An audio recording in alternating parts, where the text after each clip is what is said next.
Forget everything you thought you knew about getting rich. Seriously, we're about to dive into a really radical idea from a classic text, the claim that building wealth isn't about luck or talent or where you come from, but that it's an exact science, as precise and predictable as algebra. Wow, right out of the gate, we get hit with this incredibly bold statement. It completely challenges that age-old idea that there's some kind of virtue in poverty. I mean, it's designed to be provocative, right? So what's the logic that leads to such a controversial claim? Well, that claim is built on this first core idea, the right to be rich. The argument here is that wealth isn't just some luxury or something you might desire. No, it's presented as a fundamental necessity for living a truly complete life. So what does the right to life even mean in this context? It's defined as the right to use everything you need for your fullest development. That's mentally, spiritually, and physically. To really unfold your potential, you need to use things. Think about it. You need books for the mind, travel for the soul, a safe home for the body, and in our society, all of those things require money. And this is the logical next step the text presents.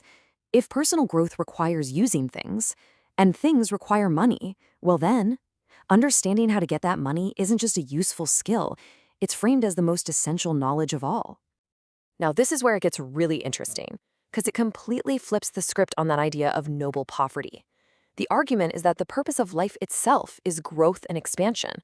So if that's true, then settling for less than you're capable of isn't just a missed opportunity, it's actually described as sinful, because it goes against the very purpose of nature. Okay, so if wealth is a right, how exactly does it connect to a complete life? The framework here is pretty simple. We live for three core reasons, or motives. So we live for the body, the mind, and the soul. For the body, you need things like good food, comfortable clothes, and a warm place to rest. For the mind, you need books, travel, and smart people to talk to. And for the soul, it's about love, and just as importantly, the ability to express that love by giving. The crucial point here is you can't fully express any of these if you're constantly held back by a lack of money. And this slide just sums up the whole argument perfectly. A real life isn't about sacrificing one area for another. It's the full, balanced expression of all three. And wealth is presented simply as the tool that makes all this possible. All right, so if getting rich is that important, how in the world do we actually do it? Well, this is where we get into the practical side of things. And first, we have to clear away some of the common myths about what it takes to get wealthy. And here it is. This is the absolute core concept of this entire philosophy. Getting rich is not about your background, your location, or your talent. It is the result of doing things in a certain way. Now, before we get into what that way is, we first have to tear down the myths about what it isn't. First step, the environment. Is wealth just a product of your zip code? Does your neighborhood basically determine your financial destiny? The argument against this is just simple observation. If your environment was a main cause of wealth, then everyone in a rich neighborhood would be rich, and everyone in a poor one would be poor. But we all know that's not how it works. Rich and poor people live side by side everywhere. So it can't be just the environment. Okay, fine. So if it's not where you are, maybe it's who you are. What about talent? Do you have to be some kind of genius to get rich?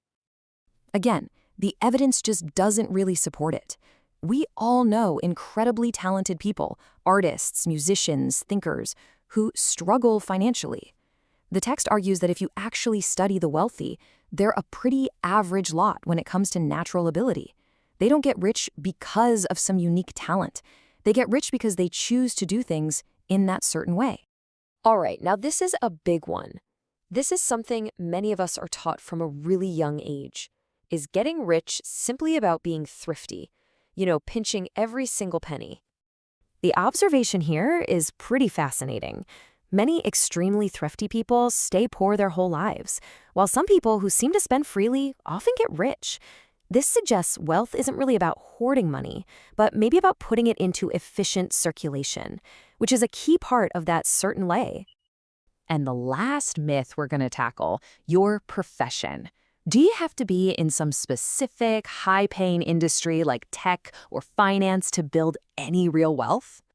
The reality is, you can find wealthy people in absolutely every profession, every business you can think of. And right next door to them, you'll find people in the exact same line of work who are struggling. So it's clearly not what you do, it's how you do it. So, if it's not your environment, not your talent, not how much you save, and not the business you're in. What on earth is it? This is where it all comes together as an exact science. The logic is presented like a simple, undeniable proof, almost like a math equation. Step 1. It's a natural law that like causes always produce like effects. Step 2. The cause of wealth is doing things in a certain way. So the conclusion is inescapable. Anyone who learns and applies this certain way will infallibly get rich.